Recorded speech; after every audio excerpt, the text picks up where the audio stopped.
Aujourd'hui, je vais vous faire une petite confidence. Je vais vous partager mon plaisir coupable. Mon plaisir coupable, c'est du Enya, en fait. Quand je file moyen, j'ai besoin de relaxer, je mets cette musique-là. C'est un peu cheesy, vous allez me dire, mais ça me fait du bien, en fait. Ça me permet de relaxer. Puis je comprends les limites de ce type de musique-là, mais quand même, une fois de temps en temps, c'est bon pour l'âme. Et puis, ben, j'ai eu besoin d'écouter du Enya cette semaine. Je ne sais pas si vous avez entendu parler de la demande d'injonction. Il y a un avocat de la région de l'Outaouais qui a fait une demande d'injonction pour invalider la disposition du couvre-feu. Une demande d'injonction, en gros, ce que c'est qu'on demande à un juge d'invalider une mesure, OK, de manière temporaire, le temps qu'on juge le fond de la question. Euh, Parce qu'il y a un préjudice sérieux ou irréparable à court terme qui peut se produire si on maintient la mesure en question. Par contre, cette demande d'injonction-là, puis je comprends pourquoi, elle a été rejetée par le juge en disant ben, il n'y a pas de dommage, il n'y a pas de dommage ou de préjudice sérieux à court terme. T'sais.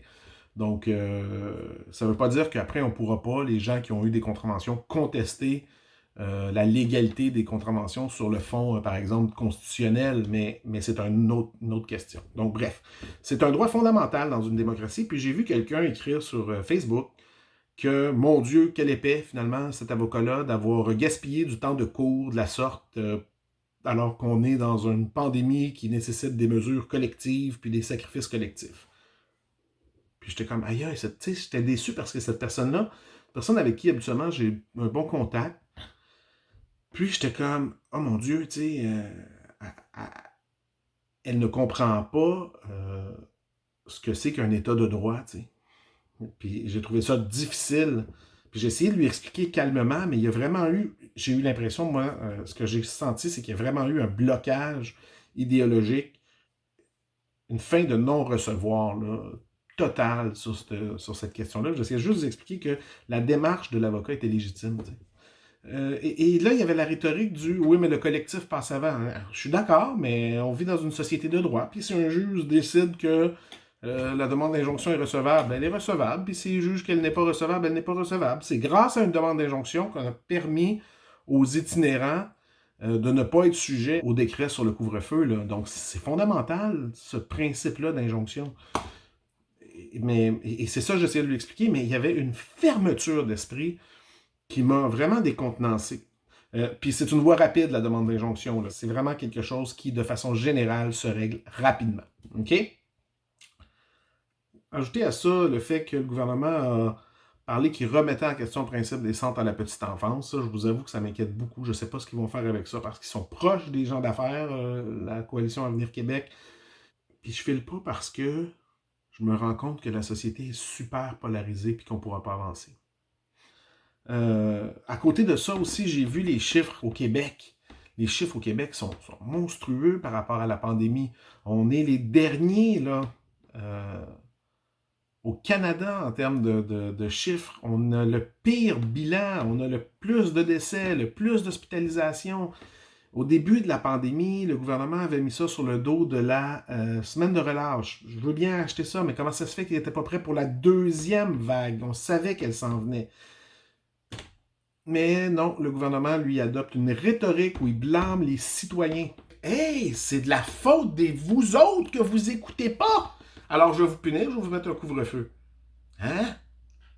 C'est pas de la faute de nous. Moi je prends pas de décision sur les politiques publiques. Moi, je fais pas ça dans la vie. Au contraire, je pense qu'au Québec, on a fait un bon travail de.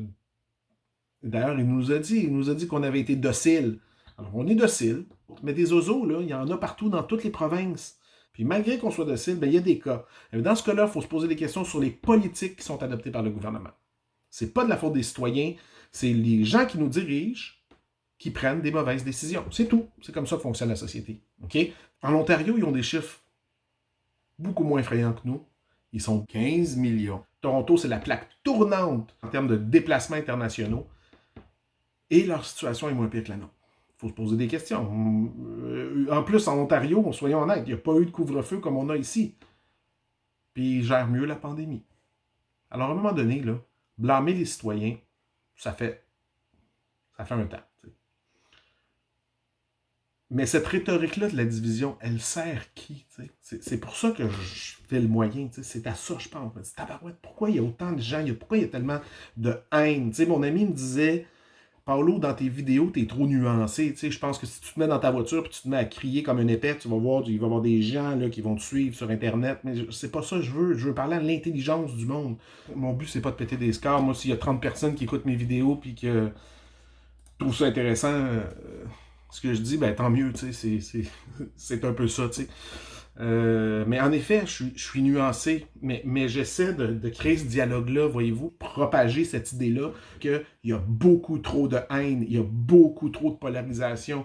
Richard Martineau, Éric Duhem, c'est tous des gens qui attisent la haine, la haine des syndicats, la haine de l'autre. Puis je m'excuse, Mathieu, mais toi aussi tu fais ça, Mathieu Bock-Côté, Joseph Facal, c'est de la faute de tout le monde, tout le temps. C'est des gens qui se nourrissent de ça, puis qui envoient ça à la population. La haine de l'autre, la haine du différent, la haine de celui qui écoute pas le gouvernement, la haine du musulman, la haine du syndicaliste, la haine, cette haine-là partout, on en met partout. Là, on divise les gens en blâmant des groupes ciblés. L'incitation à cette haine-là, puis d'avoir une tribune pour partager cette haine-là, c'est incroyable. C'est incroyable. Puis ce que je pense qu'on a comme mission, nous, comme citoyens un petit peu plus nuancés, c'est de défendre l'idée selon laquelle il faut arrêter de se polariser. T'sais. C'est vrai que dans un côté, il y a les conspirationnistes, puis de l'autre côté, il y a les woke, qu'on appelle. C'est difficile de réconcilier ces deux extrêmes-là, quand même. Mais j'ai l'impression qu'il va falloir le faire. Il va falloir que tout le monde mette un petit peu d'eau dans son vin. Puis comment qu'on fait pour mettre de l'eau dans son vin? Qu'est-ce qu'on fait? T'sais? Ben, il faut prendre en compte le fait qu'on habite on est en société avec plusieurs personnes. On est tous dans le même bateau, puis on veut tous que notre situation s'améliore. Dans les 40 dernières années, on a attisé la division, le pouvoir d'achat de la classe moyenne s'est effrité massivement. C'est impossible quasiment d'acheter une propriété à Montréal à ce moment-ci. Fait que c'est le message que je vais envoyer aujourd'hui. Puis je vous dis ça, puis je vais vous parler de quelque chose qui m'est arrivé. Je ne devais pas faire des vidéos sur YouTube. Mais il y a une fille avec qui j'allais à l'école secondaire en fait, qui était une fille un peu cool à l'école. Puis elle me dit, je trouve ça intéressant quand tu fais des publications sur Facebook. Tu sais. Puis je suis comme, ah ouais, ben merci. Tu sais. Puis elle dit, j'ai l'impression que tu devrais peut-être aller plus loin avec ça. Puis ça m'a donné envie d'aller un petit peu plus loin avec ça. Fait que c'est pour ça que je fais des vidéos, tu sais. Puis j'ai envie qu'on se parle. Mais si vous voyez qu'une personne est haineuse, si vous voyez qu'une personne, il y a de l'amertume, essayez de canaliser cette amertume-là contre ce qui fait consensus. Puis c'est quoi qui fait consensus? Ben, c'est les dirigeants. C'est eux, les gens qui détiennent les rênes du pouvoir dans notre société, qui sont responsables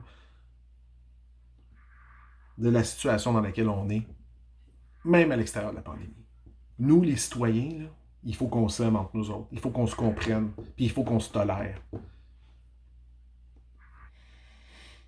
C'est tout.